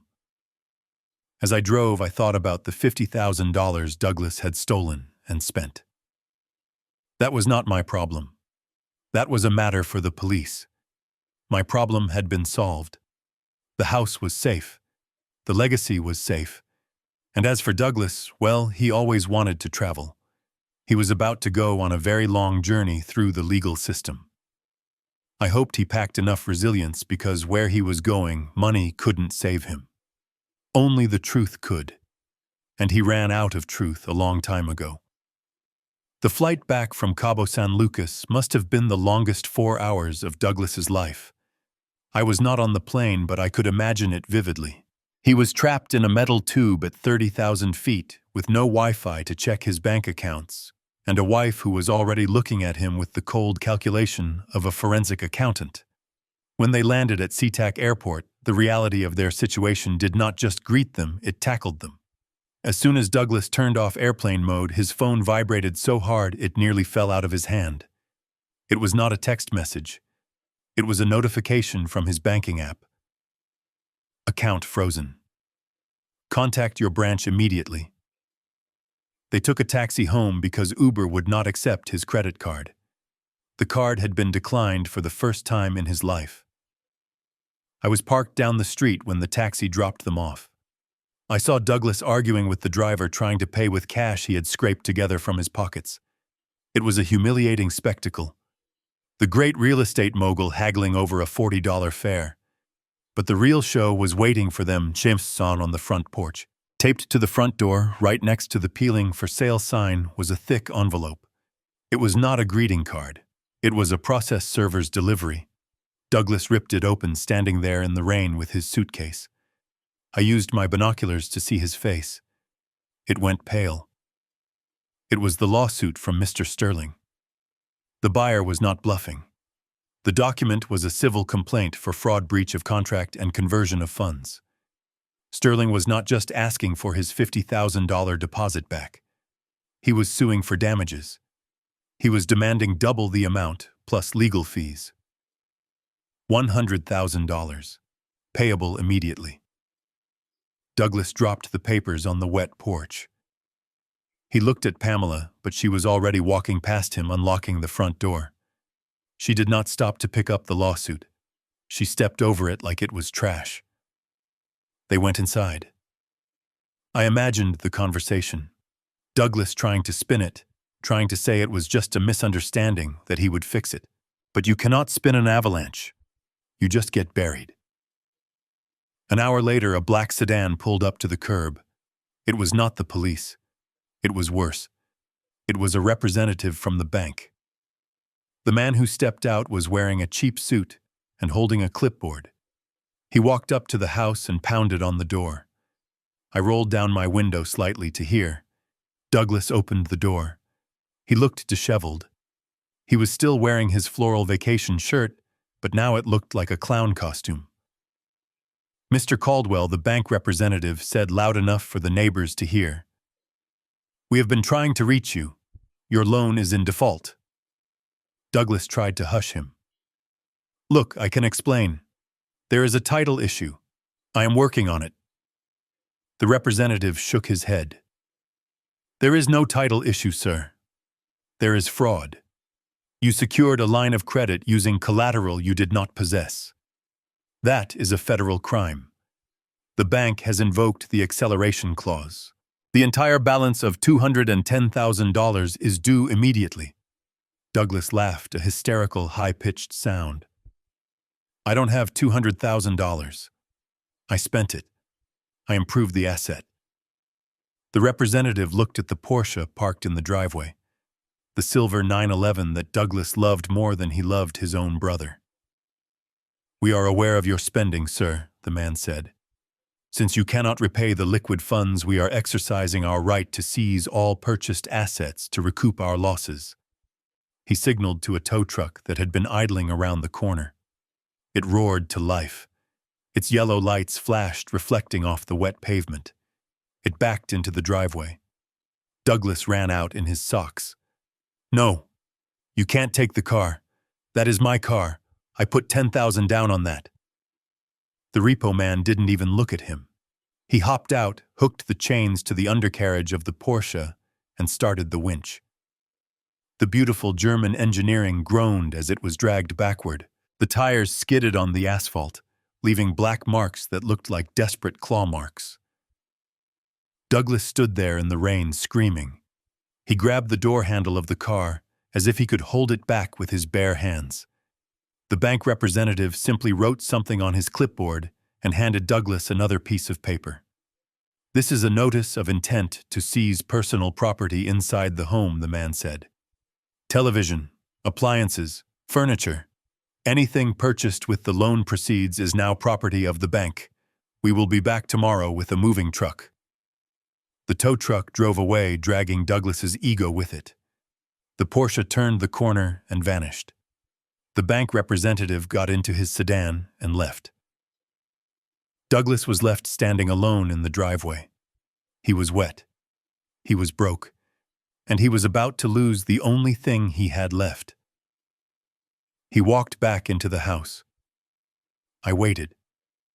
I knew the final act of this tragedy was coming. I knew Pamela. I knew her ambition.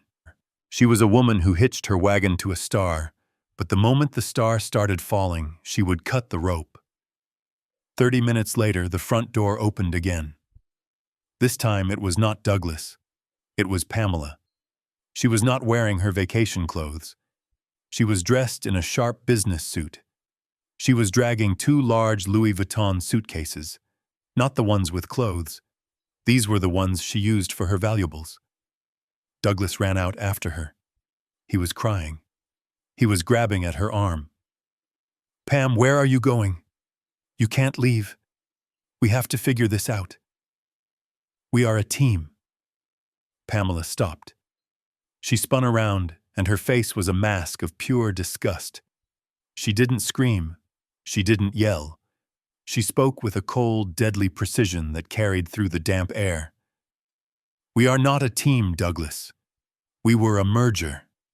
And you are bankrupt." Douglas fell to his knees on the porch. "But I bought you everything. The car, the clothes, the jewelry." Pamela adjusted her coat. She tapped the suitcase she was holding. "I am keeping the jewelry, Douglas. Consider it severance pay for wasting 5 years of my life. I pawned the engagement ring an hour ago. It paid for my first-class ticket to my mother's house in Phoenix." She reached into her purse and pulled out a white envelope. She threw it at him. It landed in a puddle. "Those are the divorce papers," she said. "My lawyer will be in touch. Do not call me. Do not come find me. If you do, I will testify against you in the fraud case." She walked down the steps. A taxi was waiting for her. She got in without looking back. Douglas stayed on his knees. He watched the taxi drive away. He watched his wife leave. He watched his life dissolve. He picked up the wet envelope. He held it to his chest and let out a scream that sounded like an animal caught in a trap. It was a scream of pure agony. It was the sound of a man realizing that he was not the hero of his own story. He was the villain, and the movie was ending. I sat in my truck and watched him. I took a sip of my coffee. It was cold, but it tasted good. I should have felt pity. He was my little brother. I had changed his diapers. I had taught him to ride a bike.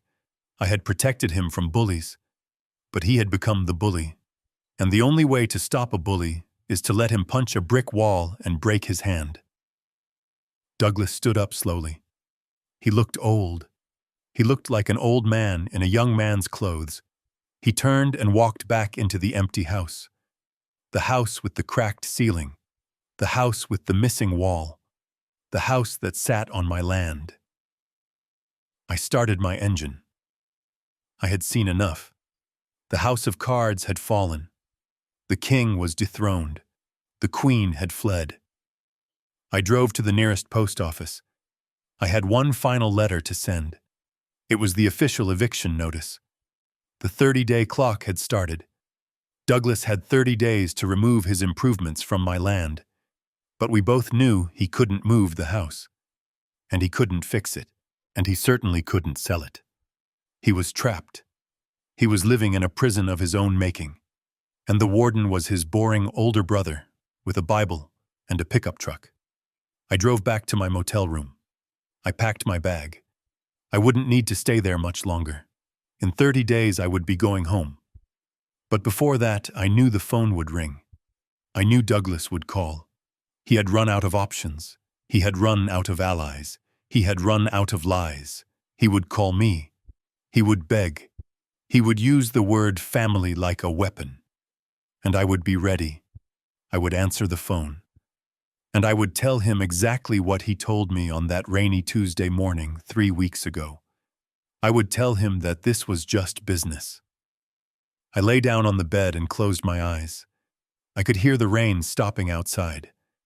The storm was over for me. But for Douglas Caldwell, the hurricane was just making landfall. The vibration of a cell phone on a cheap wooden nightstand is a sound I will never forget. It started as a low hum, a persistent buzzing that rattled the glass of water I had placed next to the lamp. I was back in my motel room, sitting in the same sagging armchair where I had discovered the key in the Bible. But the room felt different now. It didn't feel like a cage anymore. It felt like a control tower. I had placed my phone face down. I didn't want to see his name. I didn't want to see the picture of us fishing in Idaho that popped up every time he called. I just wanted to listen. I wanted to hear the raw, unedited soundtrack of a man realizing that gravity is not a negotiation. The first 10 calls came in a rapid-fire burst right after we left the title company. These were the anger calls. I let them go to voicemail one by one, sipping my black coffee and watching the rain streak against the window. When the little red icon showed that I had new messages, I pressed play on the speakerphone. The first voice message was an explosion of noise. I could hear the wind of the street outside the Columbia Tower. "Richard, pick up the damn phone. Who do you think you are walking out of there like that? You embarrassed me in front of Sterling. You embarrassed me in front of the bank. Call me back right now and tell them it was a mistake. Tell them you are signing the lease extension. If you don't, I swear to God I will sue you for everything you have. I will take your pension. I will take your truck. I will bury you." I took a sip of coffee. The threat was empty. He couldn't sue me. He didn't even have the filing fee for a small claims case anymore. The next few messages were variations on the same theme. Threats. Insults. He called me jealous. He called me a bitter old man. He called me a thief for stealing his inheritance. The irony was so thick I could almost taste it. He was accusing me of stealing the thing he had tried to steal from me. Then around call number 20, the tone shifted. The anger began to crack, revealing the panic underneath. This was the bargaining phase. This was Douglas realizing that threats were useless against a man who had nothing to lose. "Rick, listen to me." "I am sorry," I yelled. "I am just stressed." "The bank froze the accounts, Rick. All of them. Even the joint account with Pamela. They took the Porsche. They literally dragged it out of the driveway while the neighbors watched. It is humiliating. Look, we can work this out. I know I was harsh giving you 3 days to move. That was wrong. I admit it. How about we split the sale proceeds? You sign the lease, we close the deal with Sterling, and I give you 20%. That is $300,000, Rick. Think about it. You can buy a nice condo. You can travel. Just call me back." I didn't reach for the phone. 20%. He was still trying to buy me off with crumbs from a loaf of bread that belonged to me. He still thought this was about money. He didn't understand that I didn't want a condo. I wanted my home. By the 30th call, the background noise had changed. He wasn't on the street anymore. He was inside somewhere with an echo. Maybe the airport terminal. Maybe an empty hallway in the house he no longer owned. "Rick, it is me again. Why aren't you answering? Sterling is going crazy. His lawyer just emailed me a draft of a civil complaint. They are using words like fraud and embezzlement. They are talking about jail time, Rick. Federal prison. You can't let your little brother go to prison. Mom would never forgive you. Remember when I broke the neighbor's window and you took the blame? Remember when I crashed Dad's car and you fixed it before he got home? You always fix it, Rick. Please, I will give you 50%. Half. We split it down the middle. Just save me." I closed my eyes. The memories he was invoking were designed to hurt. He was weaponizing my love for him. He was using my history of kindness as ammunition. Yes, I remembered taking the blame. I remembered fixing the car, and I remembered that he never said thank you, not once. He just assumed that my purpose in life was to be his shield. But a shield gets dented, a shield gets heavy, and eventually the soldier puts the shield down. Around call number 40, the bargaining stopped. The reality of Pamela's departure must have hit him. The silence on the other end of the line before he spoke was chilling. "She left me, Rick. Pamela is gone. She packed her bags and took a taxi. She took the jewelry. She took the cash we had in the safe. She threw divorce papers at me in the mud. I am all alone here. The house is dark. The power company just cut the electricity. I am sitting in the dark in a house that is falling apart. It is cold. I don't have anywhere to go. My credit cards are declined. I can't even buy food. His voice broke. It wasn't a scream anymore. It was a sob. A deep guttural sound that tore at my heart. I have nothing, Rick, nothing. I am 60 years old, and I have nothing. How did this happen? I was on top of the world this morning. I was in Cabo.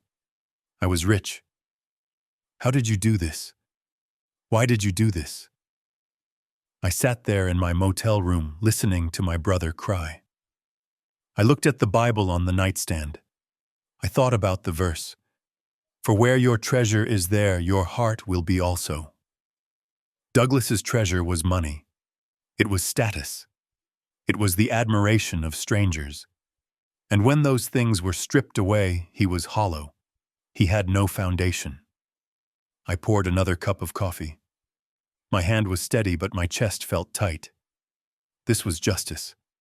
I knew it was justice. But justice is a bitter medicine. It cures the disease, but it leaves a bad taste in your mouth.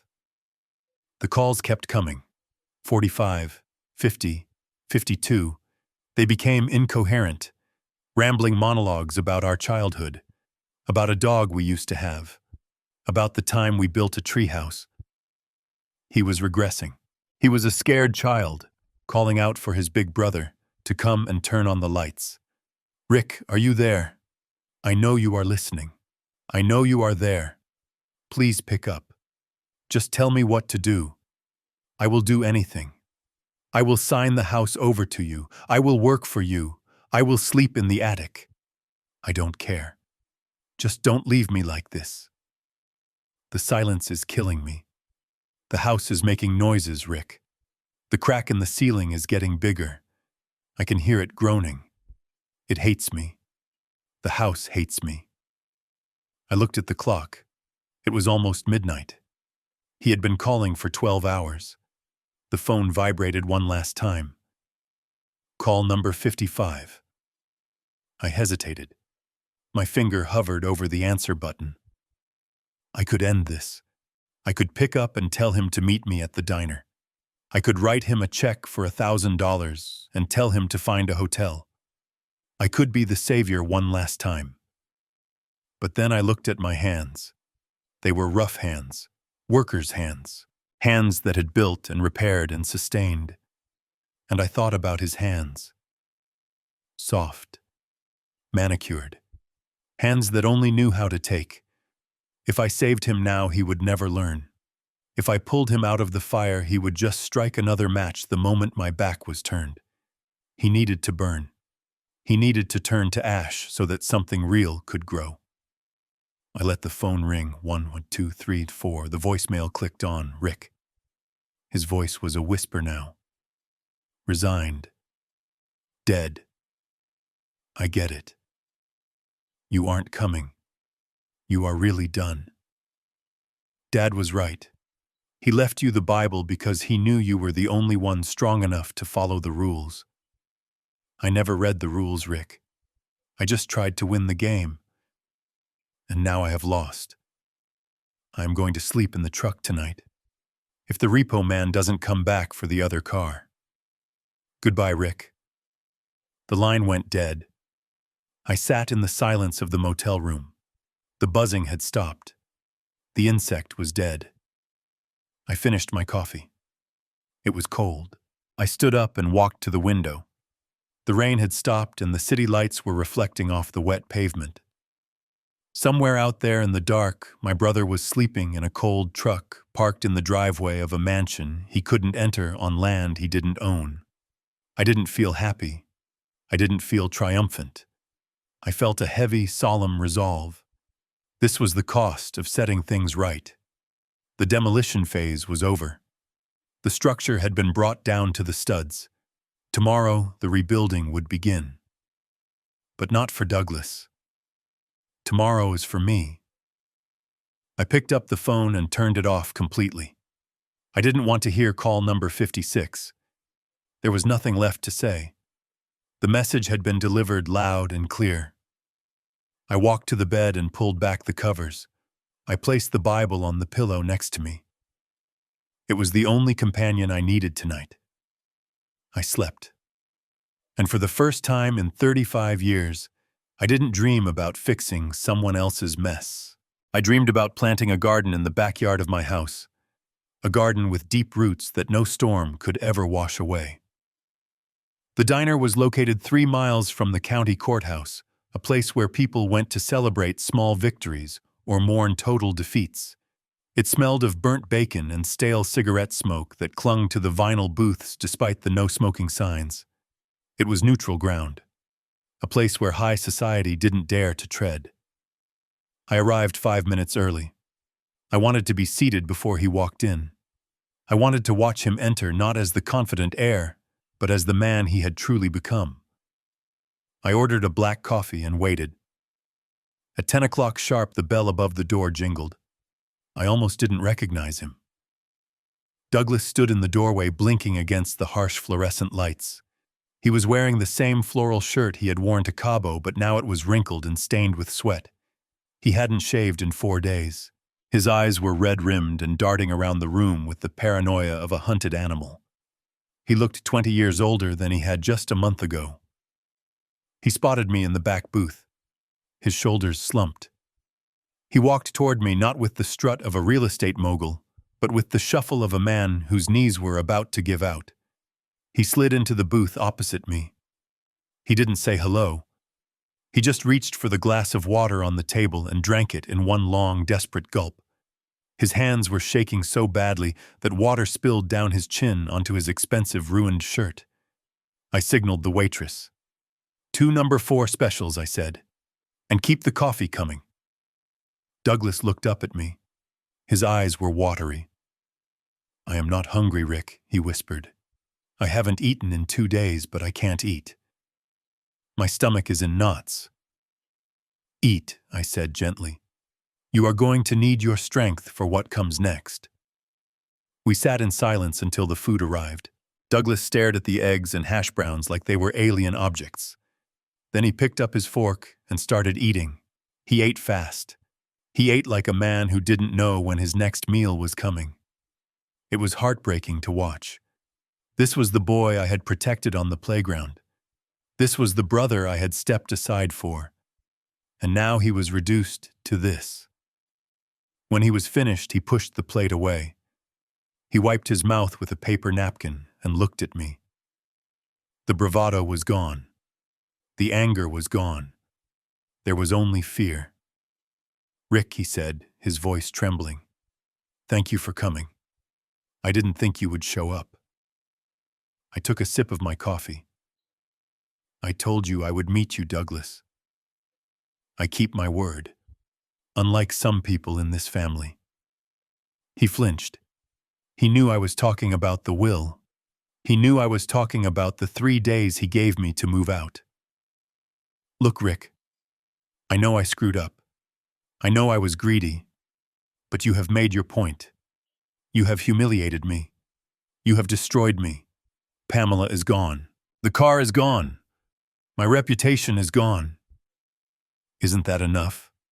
Can't we just stop this now? He reached across the table, trying to grab my hand.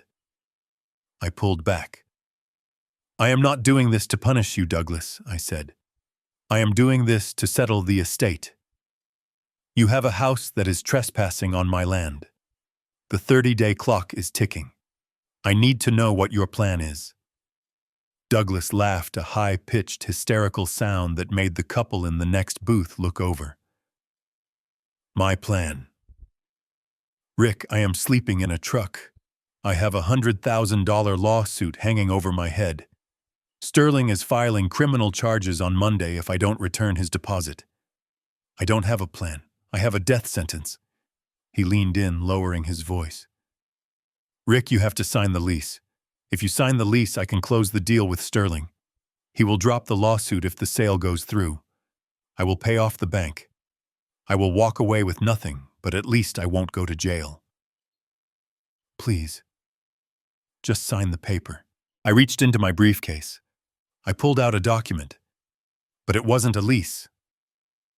Douglas's eyes lit up for a second, then dimmed when he saw the title of the document. Agreement of Sale and Transfer of Personal Property. He looked at me confused. What is this? I clasped my hands on the table. I am not going to sign a lease, Douglas. I am never going to sign a lease with you. You have proven that you cannot be trusted with the land our father protected for 50 years. Douglas started to protest, but I cut him off. However, I am offering you a lifeline. A one-time offer. I will buy the structure from you. I will buy the house, the garage, and every improvement you made. Douglas blinked. You want to buy the house, but you don't have any money. You are on a pension. The house is worth $1.5 million. I shook my head slowly. No, Douglas. The house is worth $1.5 million if it sits on the land. If it has to be moved, it is just a pile of wood and glass. In fact, it is a liability. It costs money to demolish it. Technically, it has a negative value. I tapped the document. But I am generous. I am willing to pay you for the scrap value of the house. Douglas stared at me. How much? I pulled out a cashier's check from my pocket. I laid it on the table face up. The number was printed in stark black ink. $40,000. Douglas looked at the check. Then he looked at me. Then he looked back at the check. His face turned red. 40,000. Are you insane? I spent 50,000 just on the deposit for the Porsche. The kitchen renovation cost 20,000. This is an insult. This is robbery. I didn't blink. I didn't raise my voice. It is not robbery, Douglas. It is math. You owe Sterling $50,000. You probably have about $10,000 left in equity in the truck if you sell it today. This check plus your truck gets you out of the fraud charge. It keeps you out of prison. Douglas slammed his fist on the table. I won't do it. I won't sign. It is my house. I would rather burn it down. I leaned forward. My voice dropped to a whisper hard as granite. If you burn it down, you go to prison for arson. If you don't sign by noon today, I file the eviction order on Monday. The court will force you to remove the house. You can't afford that. So the court will seize the house and give it to me for free to cover your unpaid rent. I paused to let that sink in. You have two choices, Douglas. Choice A, you walk away with $40,000 and your freedom. You start over. You get a job. You live a humble life. Choice B, you hold on to your pride, you go to prison for fraud, and I get the house anyway for $0. Douglas stared at me. He was breathing hard. He looked around the diner as if looking for an exit, but there was no exit from the truth. He looked at the check. It was a lifeline. A thin, fraying rope, but it was the only rope he had. He picked up the document. His hands were shaking so bad the paper rattled. You planned this, he whispered. You planned this from the beginning. You knew I would spend the money. You knew I would trap myself. You watched me drown, and you just waited with a life preserver that cost exactly what you wanted to pay. He looked up at me with tears in his eyes. You are the devil, Rick. You are colder than Dad ever was. I took a pen out of my pocket. I clicked it. I set it down next to the paper. I am not the devil, Douglas, and I didn't plan your greed. You did that all on your own. I just read the fine print. He picked up the pen. He hesitated for a long moment. He looked at the signature line. This was it. The end of the Caldwell legacy for him. The end of his dreams of wealth. He signed. It was a messy scrawl, not the flamboyant signature he used to have. He pushed the paper toward me and snatched the check. He stood up. He looked down at me with a mixture of hatred and shame. "One question," he said. "Just tell me the truth. How did you know? How did you know about the land trust?" Dad never told us. I picked up the document. I checked the signature. It was valid. The house was mine. I looked up at him. I thought about the hours I spent in that motel room. I thought about the moment I almost threw the book away. I didn't have a secret source, Douglas. I didn't have a spy. I took a sip of my coffee and looked him dead in the eye. "I just read the Bible, Douglas. I actually read it. Dad left instructions for both of us. He left you the wealth to test your character. He left me the wisdom to test my patience. We both got exactly what we deserved." Douglas stood there for a moment, stunned. He opened his mouth to say something, but closed it. There was nothing left to say. He turned and walked out of the diner. I watched him go. He walked past the window clutching that $40,000 check like it was the Holy Grail. He got into his truck and drove away. I sat there alone in the booth. I finished my coffee. I left a $20 bill on the table for the waitress. I picked up the signed contract. I folded it carefully and put it in my jacket pocket, right next to the letter from my father. The war was over. The house was safe. I stood up and walked out into the sunlight. For the first time in a month, I was going home. And this time, I didn't need a key. I owned the door. I watched Douglas's truck disappear down the road, a cloud of black exhaust marking his exit from my life. He had his $40,000. It was enough to keep him out of jail, but not enough to keep him in the lifestyle to which he had become addicted. I heard later that he moved to a small town in Oregon, working as a night manager at a storage facility. A fitting end, I thought, for a man who tried to store up treasures on earth, but forgot to pay the rent. I finished my coffee and drove back to Queen Anne Hill. The drive felt different this time. The weight was gone. The anger was gone. There was only a quiet sense of purpose. When I pulled into the driveway, the house stood tall and silent against the blue sky. The for sale sign was still there, leaning crookedly in the grass. I walked over to it, pulled it out of the ground, and tossed it into the back of my truck.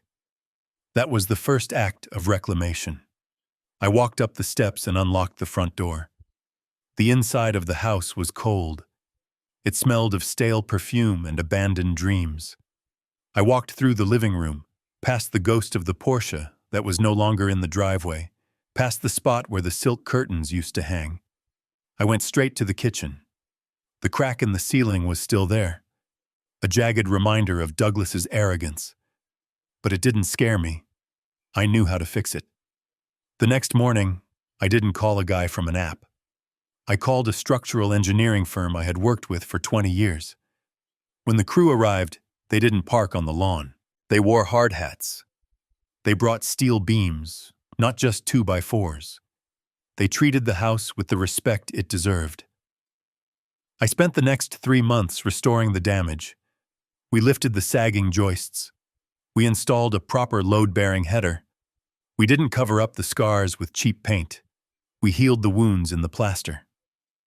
I stripped the floors myself, sanding away the scuff marks left by Pamela's high heels, bringing the original oak back to life. I didn't modernize the kitchen. I restored it. I brought back the warmth that my mother had loved.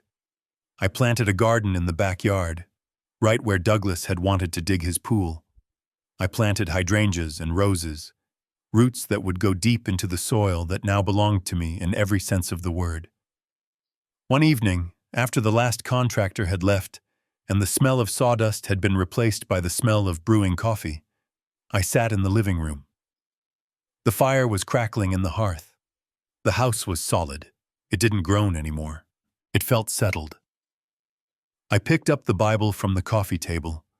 It was worn, the leather cover still bearing the scar where I had cut it open. I ran my hand over the binding. My father had left me this book not as a consolation prize, but as a map. He knew that Douglas would look at the house and see dollar signs. He knew I would look at the house and see home. I stood up and walked to the mantelpiece. I placed the Bible right in the center, exactly where it had sat for 40 years. It wasn't just a book anymore. It was the deed. It was the title. It was the rock upon which this house was built. I looked out the window at the city lights twinkling below. I was 68 years old. I lived alone, but I wasn't lonely. I had the ground beneath my feet. I had the roof over my head. And most importantly, I had the peace of knowing that some legacies are not given. They are earned. I turned off the lamp and sat in the glow of the fire. The house was mine. From the deep roots in the earth to the chimney reaching for the stars, it was finally, truly mine. I learned that true inheritance is not about the numbers in a bank account. It is about the values buried deep in your bones. Douglas spent his life chasing the shiny exterior of success while ignoring the rotting foundation underneath. My father taught me that the most valuable property you can own is your integrity. It is the only thing that cannot be repossessed by a bank or stolen by a greedy spouse. You cannot build a life on greed and expect it to stand when the storm comes. In the end, the ground beneath your feet is only as solid as the truth you live by. If you enjoyed watching Justice Be Served Cold, please hit that like button and subscribe to the channel for more stories like this. And tell me in the comments, have you ever had to cut off a toxic family member to protect your own peace? I read every single comment. See you in the next story.